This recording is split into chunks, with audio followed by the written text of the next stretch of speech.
You're listening to Casting Class, an engineer's guide to manufacturing aluminum castings, hosted by Batesville Products. For over 75 years, Batesville Products has been engineering, casting, machining, inspecting, and polishing aluminum castings for over 70 industries nationwide. In today's episode, we'll continue to share our experience and industry secrets.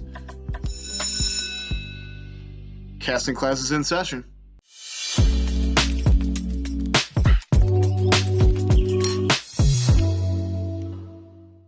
We're going to talk about a couple different casting methods when it comes to the difference between kind of tilt pour, static pouring, differences that you may see in different processes from, sand castings versus permanent mold, really how it works. But, happy to be joined here by a veteran, Monty. So Monty is a manufacturing design engineer here at Batesville Products with over 40 years of experience.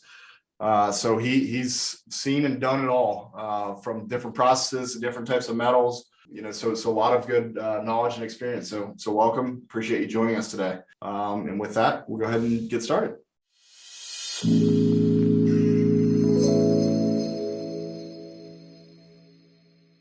The first process we're hopping into here is what we call static pour process. Give us an example here, Monty, of where or what type of process we typically would see this involved in. Some static pours are used in sand casting as well as permanent mold. For instance, a permanent mold can be a wheel mold where it is stationary except for 6 slides. Okay. Sand molds are stationary, but using a top sprue to pour into it, fill through gating or risering. Okay. So it's listed up there on the slides that, it's a traditional or dump. Is that because that's exactly how they're doing it? They're just dumping the metal into a sprue that Okay. feeds the runners. Okay. As far as sand goes. Okay. Permanent mold, you're dumping into a riser that feeds the casting. Okay. Another question that came in, does the operator control the pour on static versus tilt pour? Yes, the operator does. You have to do a steady pour, try to eliminate some of the turbulence.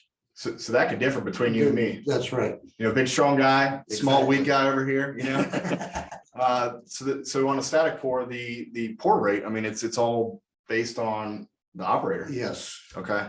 And a lot of your larger castings, it depends on the ladle itself, because you're actually dumping a portable furnace versus Sure. a hand ladle. Okay. So they're using more of the automated pot size ladles to Exactly. dump the metal versus you or me trying to dump it and control Monty and I, I've which done, would be a problem. We've done up to 20,000 pounds at a pour. Wow. It's a lot of metal.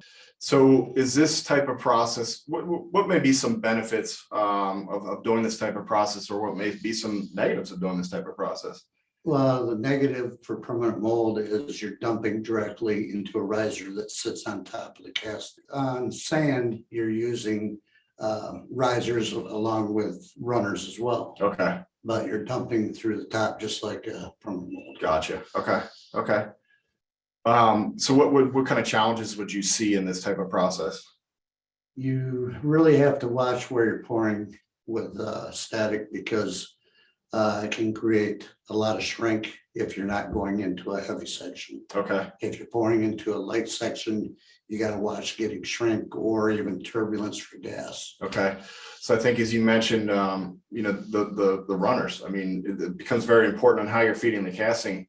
When you're dumping directly into the runner, you can run into some turbulence issues. Exactly. Okay. That's why your runners on sand casting, what I used to do is run it past and angle all your gating in gates opposite, so it runs past first, then comes back and feeds casting. Okay. Do you ever see static pouring? Is it ever transferable to the permanent mold, or do you mostly see it in sand? Do you lose the benefit? Small round parts is the best. Okay. So like a lot of wheels. You Okay. can dump right down the center where it's getting bored out. Gotcha. So with that comment, so it sounds like the benefits really come if you're directly dumping into the product, you're getting that benefit if you can remove that material at a later step. If you're machining it out. Okay, because that could likely just be bad material. Exactly. Okay. Because that's where your gas and shrink's gonna be, is in the center anyway. Yeah, absolutely. Is there a size limitation on this type of pour process? It's a great question. I've seen some pretty large wheels made with static pour.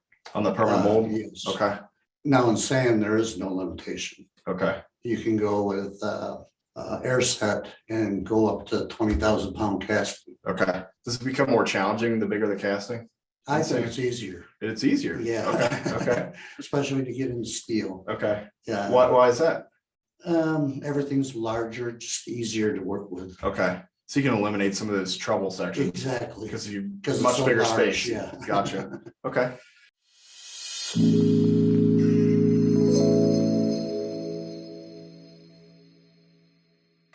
Yeah, so tilt pour process. Tilt pour is a little more forgiving. You can control the tilt timing, which controls turbulence or the flow of the metal. Gating also helps with that, but you can slow it down, you can speed it up, depending on the casting shape and size. You have more flexibility with cores on a tilt pour. You have mainly 3 sides to work with. For hydraulics, you have the top and bottom as well. So we actually have an interesting demonstration here today. Bear with me. We were making fun of the fact early on that we got a pretty old bottle opener here, but a very good example of a tilt pour process. So think of the way a bartender would fill your beer in the cup. So yes, I do have a beer here today, and I have a cup. So the tilt pour process, where Monty and I were just talking about, the static pour, it's all based on the operator and what the operator is pouring and how fast they're pouring. Correct. Control on the tilt pour process is we soft automate, and the machine tilts at a certain rate. Yep. So a good example would be, how that bartender then is pouring that down the side of the glass, and it gradually tilts back so you can get a nice, foamless beer at the top there. And then your part sets, and then when it's ready to eject, it tilts back. And I'm not going to do that because I don't want beer all over the table here. But it'll tilt back, and then you can eject the part. So on tilt pour processes, there is a benefit of the machine controlled side of things. Again, soft automation or even automation, that's being used across the industry as well to help assist, and even from the pour cup perspective, the amount of metal that's being poured as the machine tilts backwards there. So that's a good way to think about it. I know our team here uses that quite a bit as a example. So definitely a good way to look at that there. I have a question for you guys. So based off of the tilt pour process, you control the speed and the angle in which you pour the metal into the gates and risers to fill up the part. Does it change based off of the geometry, size, weight of the part? It does. Every part is different. It's custom, right? So if you're coming to our team or any team, they should be asking questions around the different complexities that go into your part, the different types of surface finishes, where you're looking for those, tolerancing from a machine perspective afterwards, tolerancing from a cast perspective. Right. There's companies out there that have parts that get hidden, so you don't really need Exactly. great surface finish You in don't certain need areas. surface, and they'll even allow a little porosity here and there. Yeah, absolutely. So it'll still be a very dense casting because it's Correct. using the tilt pour process, but a lot of the surface finish, secondaries, Yeah. could be eliminated because they don't need it. Whereas there are some industries, you get a lot of it in food and medical that high surface That's one finish. reason why I use permanent mold versus sand. Okay. Because of properties, metal properties. Sure. You get better properties with permanent mold. And you see a lot of that again, in the medical and the food equipment side of things. If you think of the FDA, they got to control food particles getting stuck within equipment, and that's just not something that passes. So a dense casting from a tilt pour process is a good route to go. Are there limitations with regard to part complexity for static pour versus tilt pour? For example, if a tool is very complex, would it be more difficult to put it in a tilt pour machine? I got my think- answer. I think you're limited on a static pour versus a tilt pour. Yeah. Okay. You can add hydraulics and loose pieces, slides, cores into a permanent mold where you can't on a static pour. Yeah. Yeah, I think, complexity is a very important part. So when you create the steel tool in permanent mold, it allows you to really define out and hold tighter tolerances and more complexities. Yep. Because you're cutting that into a steel mold. think of even the static pour, if you're talking on a permanent mold side of things, static pour, you can define out some of the details there, but you're really constrained by the cavities in how you open that mold. And also your cores. Exactly. And then whereas the sand, think of, you got to build a sand mold that creates all these complexities. And really, you only have two directions for a core on a static mold, Okay. upper and lower. Yeah. And then you have 4 slides. Yeah.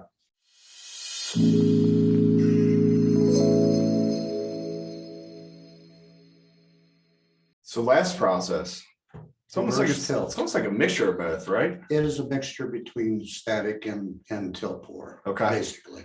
So explain reverse tilt a little bit. Reverse tilt is almost identical to a tilt pour, but you're pouring into the top of the part like a static pour. Okay. They're always going into a riser directly on the part. Okay. You're kind of taking the benefits from both, Yes. but it comes with some There negatives. is disadvantages as well. Sure. Pouring into it like that is a disadvantage, but you're using a cup and tilting just like a tilt pour. Okay. So that can kind of control helps you it. out, yeah. And the biggest thing on reverse tilts is no drops and no sharp angles. You have to let it flow. Okay. When you pour into the top, you got to target a heavy section. And a lot of times Yeah. we're cutting that off apart or. Exactly. Gas and everything goes up into the riser. Yeah. So what kind of parts would you use reverse tilt pour then if there are these limitations? Something with a heavy section in the middle. Yeah, so I'd say a lot of larger type castings Yeah. or castings where, Monty was Heavy mentioning, sections. heavy sections or wheels earlier. So are pretty consistent in geometry or, Yeah. heavy section parts. Pretty much a standard geometry would be square, round. So Sean asked, on reverse tilt pour, do you have to maintain the same draft angle for release, or do you make it up for the mold release? It would be exactly the same as a tilt pour on as far as draft angles. The only difference is your riser would be reversed, so Okay. you can pull it out of the top.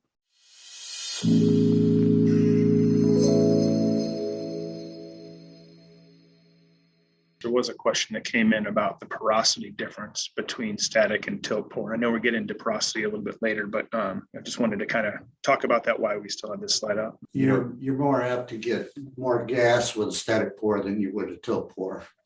Is that due to directly feeding into Yes. the pour? And the more time you have in the atmosphere, the more gas you're going to collect. Okay. Yeah, so we had mentioned a little bit of this earlier on, but obviously, again, with a controlled process, beer down the side of beer glass, you're getting denser castings, so a lot stronger parts. Yep. Machinability afterwards. So the machine's much better too. Yes, Okay. because of the properties. Most sand castings, they don't cast with a 356. Most of them I've used was 319. It's a softer metal. Okay. It's a gummier metal until you heat treat, Gotcha. and then it's easier to machine. Okay. So you're trying to essentially bake the part, make it denser. Yeah. Right. Yeah. Okay. Yeah. So tilt pour process, again, you're controlling it, Yes. right? So with control comes being able to solve out some of the issues or the problems that we could run into. Yep. Less turbulence, less gas if possible. Yep. That depends on your furnace too as well. People are Industry, working on, yeah. the industry is Yeah. working on better coatings. With the controlled process, as we were mentioning different industries and either the parts hidden, not hidden, Right. they can deal with a little bit of porosity. I think what's nice about this process as well is you can control where you put it, Yes. right? So, You can move shrink or porosity yep, by using chills, or you can never get rid of it, but No. you can move yeah, it. yep. Yeah, so you could put it in the gates. You can move the issues out of the part. When you guys use And- FEA analysis, do you guys look at temperature as well? Yes, we do. Temperature, your flow. It'll also show you where shrink is possibly going to be. There's a number of different things. There's too many to name off that you can use. Really, it's a way to digitally solve problems before you cut into the tool.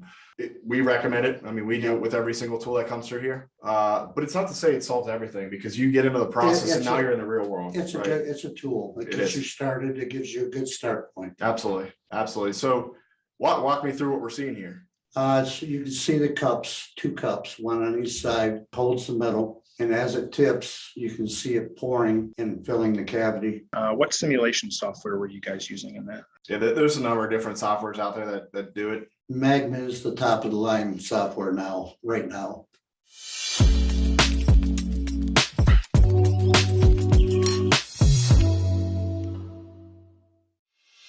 You're listening to Casting Class, an engineer's guide to manufacturing aluminum castings, hosted by Batesville Products. Be on the lookout for our next casting class on the first Wednesday of every month. Until then, you can find more resources like videos, written guides, and case studies on our website, batesvilleproducts.com. That's batesvilleproducts.com. See you next month.